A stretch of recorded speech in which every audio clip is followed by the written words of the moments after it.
Side खबरों के लिए सब्सक्राइब करें फ्लेम मीडिया और उसके बाद बेल आइकन को प्रेस करें ताकि सबसे पहले आपको मिले एक्सक्लूसिव खबरें।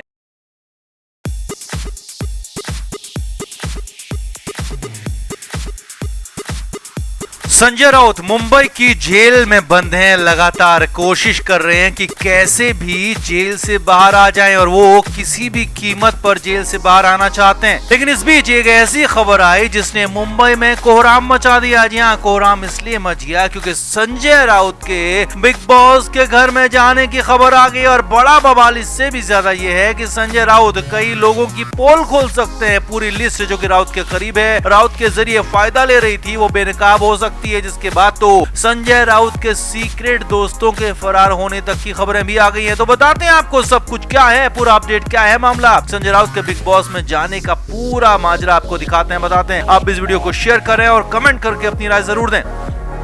हमारे व्लॉग चैनल नीतू की पलटन का नया व्लॉग आ गया है, उसे जरूर देखें जिसके लिए लिंक डिस्क्रिप्शन में दिया है। लाइक शेयर और सब्सक्राइब भी करें।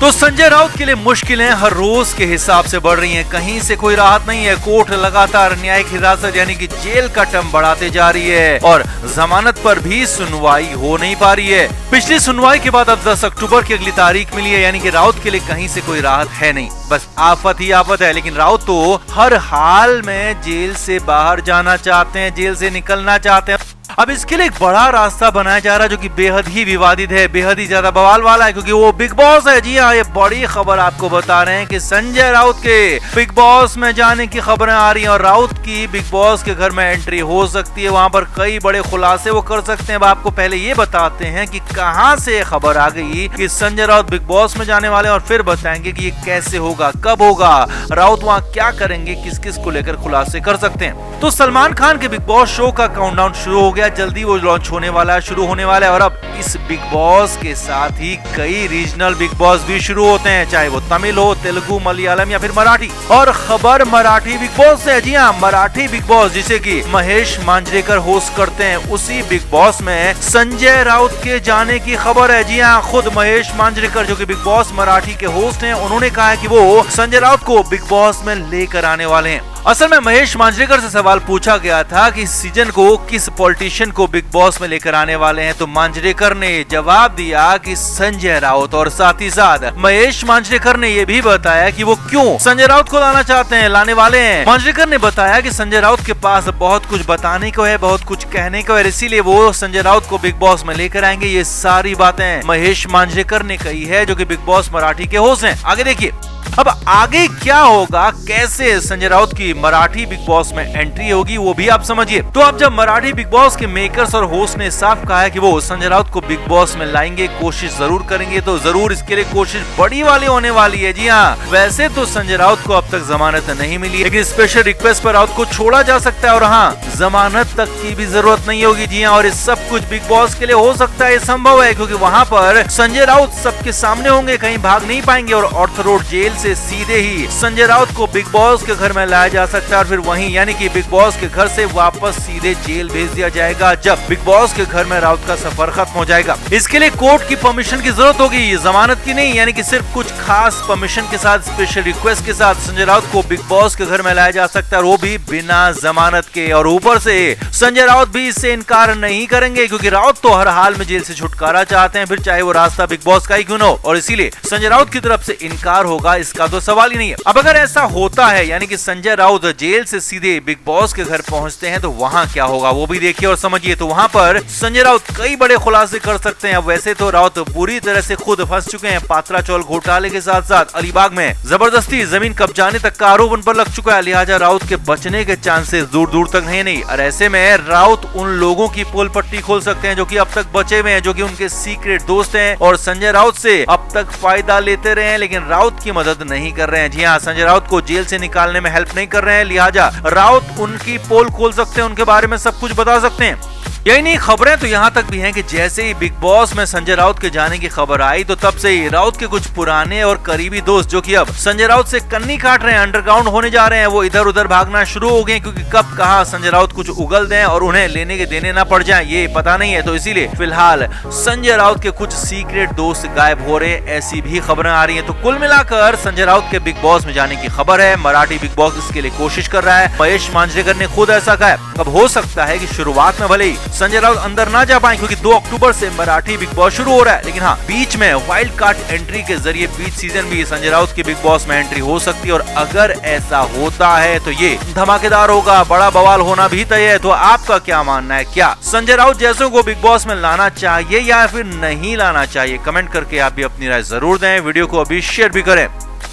हमारे व्लॉग चैनल नीतू की पलटन का नया व्लॉग आ गया है, उसे जरूर देखें, जिसके लिए लिंक डिस्क्रिप्शन में दिया है। लाइक, शेयर और सब्सक्राइब भी करें। तो संजय राउत मुंबई की ऑर्थर रोड जेल के अंदर बंद है और हाल फिलहाल निकलने की संभावना दूर दूर तक नहीं है। और अब तो संजय राउत का दशहरा भी जेल के अंदर ही बीतने वाला है, क्योंकि जमानत पर सुनवाई तो हुई लेकिन तारीख आगे बढ़ गई, फैसला हो नहीं पाया। 10 अक्टूबर को इस मामले की सुनवाई होगी, लेकिन 27 सितंबर की इस सुनवाई में कोर्ट में ऐसा कुछ हुआ जिससे मामले में ट्विस्ट आ गया। और यहाँ तक कहा जाने लगा है कि संजय राउत ने अपने ही पैर में कुल्हाड़ी मार ली, अपने ही दांव में खुद, अपने ही पैंतरे में खुद संजय राउत फंस गए, गिर गए। असल में संजय राउत की जमानत याचिका पर कोर्ट में सुनवाई हुई, जहां कोर्ट में संजय राउत ने मान लिया कि हाँ, अलीबाग के कीम में उन्होंने जमीन का अधिग्रहण किया, यानी कि जमीन खरीदी। और ये भी मान लिया कि एक नहीं बल्कि कई सारे प्लॉट्स खरीदे गए। जी हाँ, कोर्ट में संजय राउत ने अपने वकील अशोक मुंदरकी के जरिए मान लिया कि हाँ, अलीबाग में उन्होंने जमीन जरूर खरीदी, कई सारे प्लॉट्स खरीदे। आगे देखिए, संजय राउत ने अपने वकील के जरिए जवाब में ये भी मान लिया कि हाँ, मेरे और प्रवीण राउत के बीच गहरे और पारिवारिक संबंध रहे हैं। प्रवीण राउत के साथ पैसों का कुछ लेन देन भी हुआ है, जो कि बैंक के जरिए हुआ, और ईडी ने इसे ही केस में सबूत बनाया था और इसे यहाँ पर संजय राउत ने मान लिया। जी हाँ, पैसों के लेन देन की बात को भी यहाँ पर कबूल कर लिया गया है। और देखिए, संजय राउत ने वकील के जरिए ये भी मान लिया कि गुरु आशीष कंपनी को पात्रा चौल रिडेवलपमेंट का ठेका दिया गया था, और ये भी मान लिया कि ये कंपनी उनके करीबी, उनके पारिवारिक मित्र प्रवीण राउत की थी। प्रवीण राउत इससे जुड़े हुए थे। अब यानी कि जो सारे के सारे आरोप ईडी की तरफ से लगाए जा रहे थे, जो सारी की सारी बातें ईडी की तरफ से कही जा रही थी, वो बातें यहाँ पर करीब करीब संजय राउत ने मान ली। अपने वकील के जरिए कोर्ट में बातें मानी। हालांकि संजय राउत ने ये बातें अपने बचाव में कही और इनके आगे भी बहुत कुछ कहा, वो भी आपको बताएंगे। लेकिन इन बातों से, इस कबूलनामे ने संजय राउत के लिए मुश्किलें बढ़ा दी है। राउत ने अपने पैरों में कुल्हाड़ी मार ली और ईडी का केस और ज्यादा पुख्ता हो गया। जी हाँ, ऐसा ही कुछ हुआ है। संजय राउत ने वकील के जरिए कहा कि हाँ, मैंने अलीबाग में जमीन खरीदी, लेकिन इसका ये मतलब नहीं है कि मैंने कोई क्राइम किया, मैंने किसी घोटाले को अंजाम दिया। आगे देखिए, संजय राउत ने कहा कि जो जमीन के ओनर थे वो भी अपने बयान बदलते रहे हैं। कभी कहते हैं कि कैश नहीं दिया गया, कभी कहते हैं कि कैश दिया गया, और ये सारी बातें ईडी नहीं बता रही है। और देखिए, संजय राउत ने कहा कि प्रवीण राउत के साथ कुछ पैसों का लेन देन जरूर हुआ, लेकिन इसका भी ये मतलब नहीं है कि ये पैसा पात्रा चौल घोटाले का और उस घोटाले में मैं शामिल हो गया। यही नहीं, संजय राउत की तरफ से यह भी कहा गया कि उनका प्रवीण राउत के कामों से कोई मतलब नहीं है। और वैसे भी प्रवीण राउत ने 2010 के आसपास गुरु आशीष कंपनी को छोड़ दिया था और प्रवीण राउत के साथ उनका, यानी कि संजय राउत का लेन देन 2014-15 का है। अब यहाँ पर खुद को बचाने के लिए पहले तो प्रवीण राउत की बलि चढ़ा दी और ये साफ साफ मान लिया कि हाँ, जमीन खरीदी, प्रवीण राउत के साथ पैसे का लेन देन भी हुआ। लेकिन यही बात अब राउत पर भारी पड़ने वाली है, क्योंकि अब आगे क्या होने वाला है वो भी देखिए और समझिए।